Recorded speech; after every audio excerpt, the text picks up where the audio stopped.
Hey, welcome to Wireless Works. Today we're exploring the topic of BDC, which is called broadband data collection. If you haven't heard about that, we're going to talk a little bit about it. The clock is ticking. It's due September 1st. I'm Dave Island, Senior Director of Sales for North America for Cambium. And I got with me Seth. Seth's the product manager for cnHeat. Say hi, Seth. Hey guys, how are you doing? So Seth is my hero. We've been doing cnHeat for quite some time. Seth, maybe a little story, right? When did we start with cnHeat? I think you and I took a trip to Mississippi about 4 years ago, if you remember that, and we're trying to help a customer figure out how they could determine whether they could serve clients. That's right. Yeah, I think all good things, at least, I think, come out of at least failures to some extent, and it was eye-opening. I very much still remember that. We were out in the field, we were doing tests, and overwhelmed by what the trees were doing to us in Mississippi, and really perplexed with this idea of if Cambium can't tell customers where they can do installs, then who can? I mean, if we're going to sell equipment, that's kind of the expectation. Where will it work? Where will it not work? Why can't Cambium, solve this problem? So that was the genesis. It was a lot of soul searching at that time, I think, but it's been good. It's paid off for sure. The bar was always the landline networks have a little bit of an advantage because they don't have to deal with little minor details like propagation. And but I think we've closed that gap. So now here we are 4 years later, and the FCC has decided that it's important to improve the way they do mapping. And this has been a big time problem for many, many years. And I think finally they're putting some money behind this. And I think it's a good thing. What do you think? Yeah, no, I do. In fact, it kind of reminds me, just yesterday morning, I live in a community with about 100,000 people, and our internet has not always been that great. And this is kind of a side story. And I get a random email from Spectrum saying that they're gonna, for free, upgrade my internet speeds. I got actually 2 emails. One a few months ago saying they were gonna bring me up to 200 megabits, and then one yesterday saying 300 megabits. And come to find out, there's a fiber company rolling through town, and so it seems that competition is kind of what it took for Spectrum to come through and say, okay, we have to provide better service. And I think that kind of brings us back to where we are with the mapping. You can always throw money at the problem. You can always just almost a dartboard and say, let's go build out here. We think it's a good spot, but if you're going to do it well, and if you're going to do it efficiently, you need to know where those dollars go, where they need to go. And so it all starts with the mapping. And I think there also it's been pretty evident that the mapping in the past has not been adequate. So it's an interesting point for sure. Yeah, so I mean, obviously now the government has added a few more zeros to the funding to go to close the digital divide and to build out into rural areas. I think we're all aware of the Infrastructure Act that was passed by Congress earlier this year has allocated $42 billion for this effort. But one of the strings attached was the law required that the FCC improve their broadband maps. And so that has flown downhill to our customers and our listeners who are worried about what to do about this. So the first deadline is September 1st. What do they need to do by September 1st? Right. So the first deadline, you have to do all of your, traditional Form 477 filing, but now you have to do this broadband data collection filing, and it's significantly more detailed. And so before there were 2 files that you had to report. Now, I think depending on how you do it, there may be as many as 13 to 15, I kind of lose count, but yeah, they have to go through, for a wireless provider, they need to reasonably know at the location level who they cover and who they don't cover. So if you imagine just a road and there are homes and businesses along that road, for every single one of those locations on that road where you might be able to provide service, you have to indicate covered or not covered. And yeah, so there's two ways. You can do a polygon submission, which is basically a propagation heat map, or you can do it just by locations, identifying each individual location based on the serviceable fabric. Yeah, and I think it's important to note, right? This isn't a one-time deal, right? This is going to be twice a year for basically moving forward, right? Yeah, that's right. It looks like it's going to be the new Form 477. So yeah, it's going to be here, unfortunately. And fortunately and unfortunately, it's quite the burden to fill out. That's the unfortunate part. The fortunate part is it means that government money will go where it needs to go, at least, and ideally. Right. Now let's before we I'm going to dive into details about the polygon and the addresses and that sort of thing, but let's talk a little bit more about the connection between unserved maps. Maps are defining where unserved is and what that means to wireless internet service providers. Because they came out with this thing called the NOFO, and we're not going to dive too deep into the NOFO other than to say that 5 gigahertz networks are considered unserved. And so if you submit a polygon or the address is based on 5 gigahertz, you're subject to overbuild. Maybe you could elaborate on that a little bit. Yeah, so the NTIA looked at all the various technologies, and it seems they showed at least a little bit of bias or prejudice. And I think they've done this in the past with satellite. If you look even now, when you look at what you have to do for Form 477 and BDC, you have to specify whether or not you're low latency. There's this kind of minimum bar of whether or not you can meet 100 millisecond latency, which for anything terrestrial is pretty trivial, pretty easy, right? But for satellites, it becomes much, much tougher, at least for traditional. The LEO, the low Earth orbit, it can definitely do that. And so now it looks like they've done a similar thing for fixed wireless, and they're saying that, well, if we're going to be putting money towards something, it has to be, quote, reliable. And what we think is reliable is something that's not going to be prone to interference, something that's a little bit more robust. So good or bad, that's what they've decided to do. To be considered any level of served, it has to be licensed at this point. Right. Now, but the good news is recently they've ruled that CBRS in the 365 band is considered licensed. So that's good for lots of folks. Yeah, that's exactly right. And in some of the studies in our company, what it looks like is, we know that CBRS propagates quite a bit better than 5 gig, and what it looks like is overlaying your existing 5 gig network with some version of CBRS seems to cover at least the same amount of area, even if it's something like a 450i with just an Omni, it will cover just as well as 5 gigahertz. And so yeah, that is the good news, that if you don't just have to take this rule and kind of accept it. You can actually kind of fight back a little bit and deploy the equipment that at least the NTIA is going to see as reliable. Yeah, and the good news is that more good news is that the September 1st filing is not the end of the road, right? It's going to take a couple go rounds. I think the FCC has been very clear that, look, this is our first shot at this. It's probably going to need some tweaks. The vendor that they select, ComQuest, is evolving their data. So it's going to be a couple go rounds before they feel like the maps are ready to go, before BEAD gets started. So you have time to react. You don't have, September 1st isn't the end. September 1st is the beginning.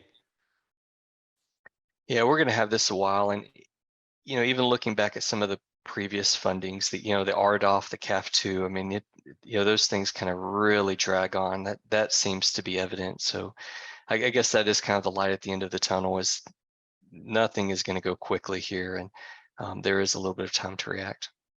All right, so let's dig in a little bit more deeply on this BDC, because that's the deadline that's closest to us. It's coming up quick.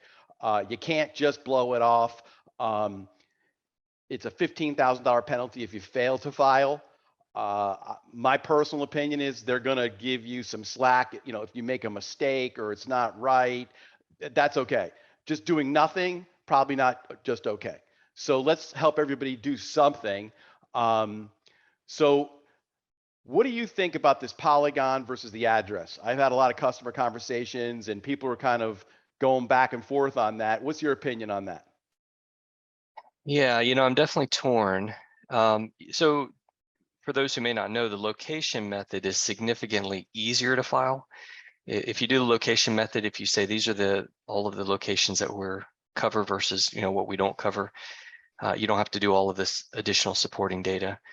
But I'm a little bit perplexed because if you don't have an underlying propagation model behind the location method, some kind of coverage map, heat map, then how are you coming up with that data? I mean, if you're a really small internet service provider and you only cover a square mile or something like that, sure, you can go through and you can probably pick out the customers that you service and don't service. But beyond that, I'm not sure how you can provide something accurate unless you are doing a propagation model.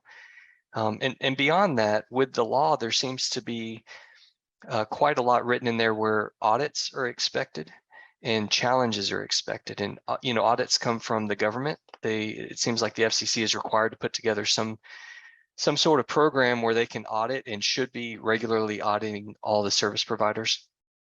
But then they're also implementing a way that third parties, individuals and entities can challenge. And so, the way that I read it, it could be, a disgruntled ex-customer, or it could even be a competitor to your ISP that can go through and basically say, hey, there's no way they provide this. I can think, as I look through the old data and I look at some of the satellite companies that are claiming gigabit speeds, I think I'm calling shenanigans, and so they're opening that up to everyone. And when that challenge occurs, when the audit happens, it seems to me that to be able to defend yourself, you're ultimately going to have to come forward with some kind of information similar to the heat maps. And so to do it up front, I think could be a huge savings if you have all of that information ready. Even if you do the location method, if you have at least the heat maps ready, you have all of the math behind the link budget done, it seems, at least to me, the right way to go. But it's just, it's my opinion. It's worth what you paid for it. But I think we both agree that what you don't want to do is just take your subscriber database from your billing platform and send that in. Yeah, why is that a that's bad right. idea? A few reasons. One, it doesn't protect you in any way. And then two, there is some language written into the laws that state that you're required to fully comply to this kind of mandate to provide your coverage. And it's better than not filing at all, but I think anyone would argue that that's not fully complying. Okay, so we got to do it. I got to figure out a way. So I know when this first came out, we got together and said, hey, how can we use cnHeat to help our customers? So you jumped right in and we moved pretty quick. So tell us all how cnHeat does it. Right, so cnHeat is not like most propagation models. It's not like most heat maps. What makes it different is we use LiDAR data. And so a traditional heat map, it generally will use very coarse data. It typically about the best that you'll see is 10-meter terrain data. And then for clutter data for all of the buildings, all of the trees, most times it's 30-meter resolution. There are cases when it's better than that, but even then, a lot of times it's what I would call simulated data, where you say, hey, we know there's a forest here. We expect the trees are maybe 75 feet. It's a little bit of a guess. And all of that kind of vagueness in defining your 3D world really kind of throws off any heat map. And so with cnHeat, we have LiDAR data. It's the same technology as electronic tape measure, where you take a laser, you point it at the wall, It tells you how far it is. They've taken that, they mount them on the bottom of airplanes, and there's a a servo that scans back and forth, and they're doing hundreds of thousands of pulses per second. And as that laser goes out, it's basically scanning in the entire 3D world. And so you get the top of a tree, you get the bottom of a tree, you get the ground. You get millions and millions of points in what's called a LiDAR point cloud format, recreating everything. And so seeing heat is nice in that it all of the algorithms that have gone into trying to do good RF in the past, they garbage in, garbage out. When you have bad data going in, you're going to have bad propagation models. We're starting from a place of truth, effectively, when it comes to the 3D world. We see every tree, we see how tall that tree is. We're measuring it differently. We're not grouping and saying, okay, all of these trees are about this tall. And so it really makes a difference. I mean, I would like to say that we're clever and we're doing RF things in our propagation model that are radically different than anything anyone's ever done. But honestly, I believe that the reality is we just are starting with better data. And it's been a challenge as you go to that higher resolution data. It becomes incredibly difficult to process. And so we spend most of our time trying to figure out ways to optimize that and manage it. But that's really what makes cnHeat different. Wow, that's pretty exciting. And obviously it's super accurate. So let's say I decide I want to use cnHeat. Do I get the polygon? How do I, if I want to do the address method, can I still do that too? Yeah, that is a great question. So the story is, in March when the specification came out, there wasn't, for BDC at least, there wasn't a lot of information about this broadband serviceable location fabric. And we knew that we only had a few months to prepare to release some kind of software feature to support this. And so we attempted to hedge our bets and go with the polygon method. And so if you're using cnHeat, what you'll get today is you'll get an export of polygons. Now, that doesn't mean that you can't do the location method. And in fact, if you want to do the location method, I believe cnHeat is one of your best options, because the polygons that we're generating have all of the information embedded in them that you'll need when you do the location method. And so you need to provide for each location things like what technology you're using, whether it's fixed wireless licensed or unlicensed, what your max download upload speed is, whether or not you're low latency. All of this information is embedded in the polygons. And so if you want to do the location method, it's actually a pretty trivial exercise. We have a write-up on it where you basically just load in your polygons, you load in your locations into some GIS tool like QGIS, and you just do a join between the two. And all of those attributes from the polygons get copied over to each individual location.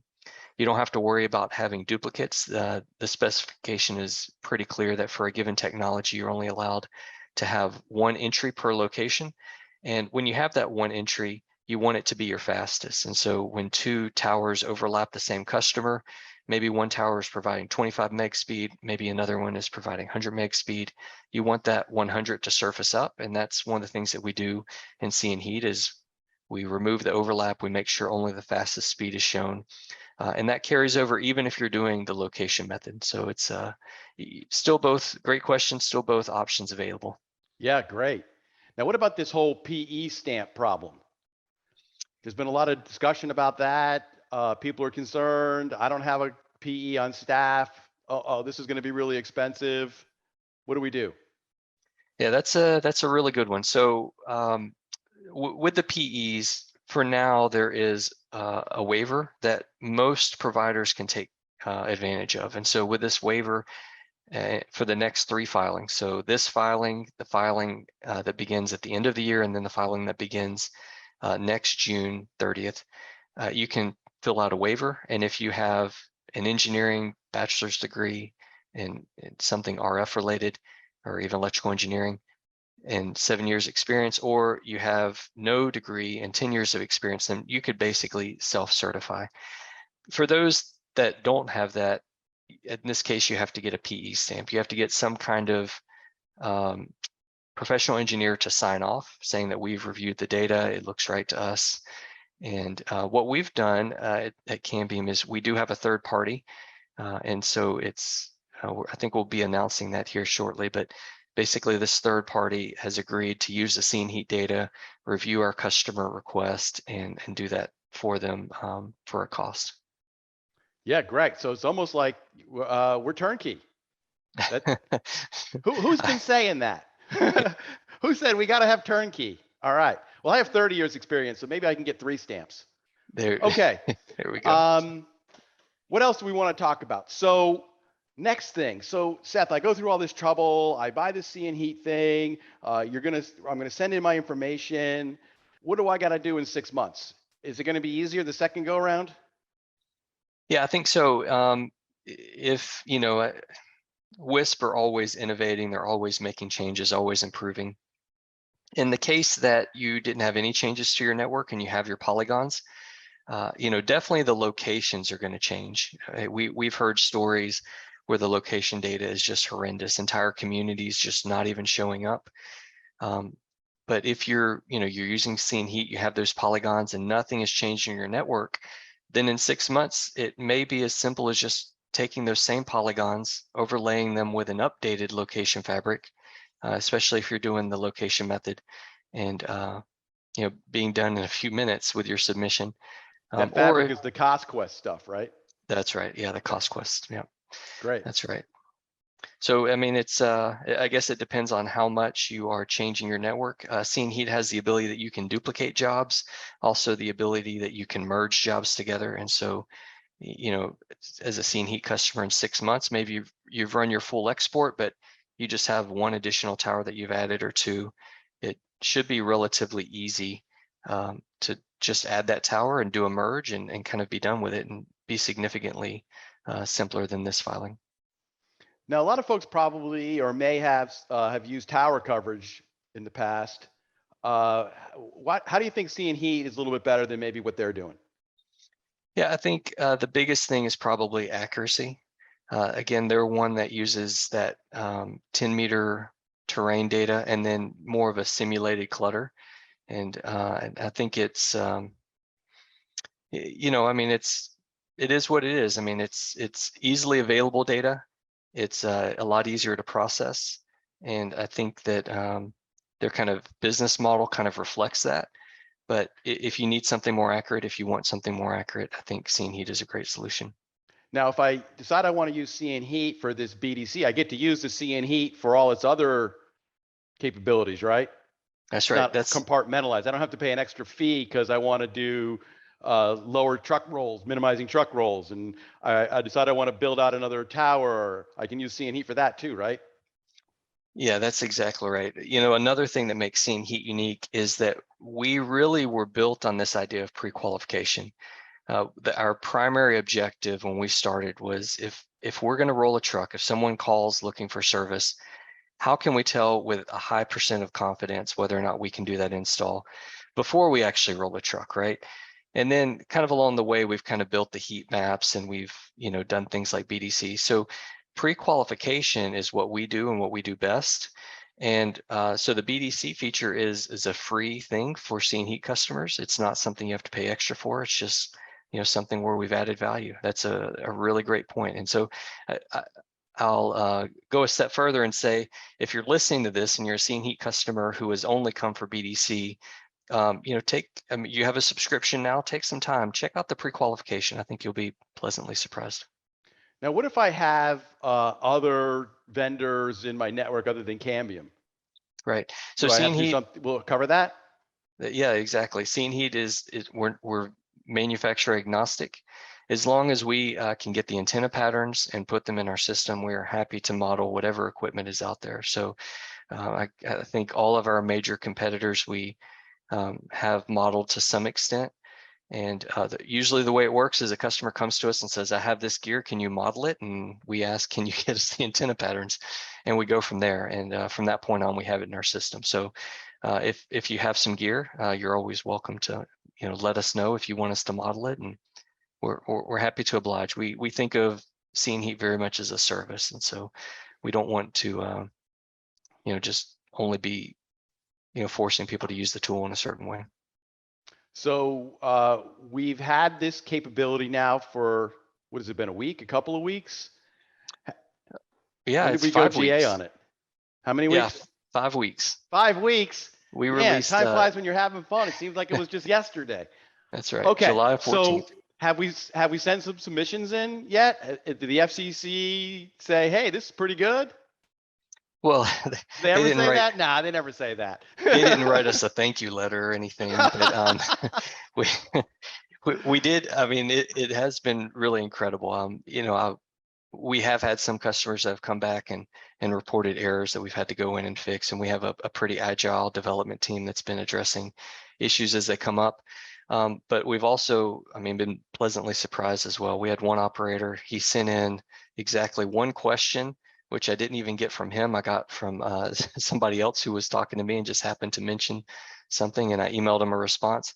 And within a week, even though he has a sizable network, within a week he had already built out everything in cnHeat, submitted it to the FCC, and got his his online approval. So yeah, things are going well. We're really pleased with the progress.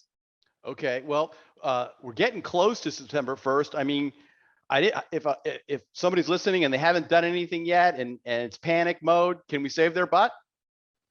Yeah, it's getting really close. So just to be completely transparent, for us to do what we're able to do, we need to process the LiDAR data in the area that they're going to operate. I would say a good portion of operators are currently covered. I haven't done the actual math, but in general, usually 2 out of 3 times at least, if not 3 out of 4, when operators come to us, we've already processed that LiDAR data. And so depending on how big the area is, how much is needed, there is that potential that that we might have to go off and process LiDAR data, and it might cut it really close. But for most customers, they should just be fine. We should just be able to onboard them and they'll be good to go. Awesome. Well, we've been talking for quite some time. I think I'm out of questions. You got any questions for me, Seth? Yeah, no, it's just aside, the lake levels have been down. Have you been getting to do any of that champion skiing that you're known for? Yeah, well, I actually competed in the National Water Ski Championships in Wichita, Kansas. I probably drove by right by where you live on the way. That was actually last week. So wow. That was pretty exciting. But yeah, thanks for asking. Still Did you getting after it.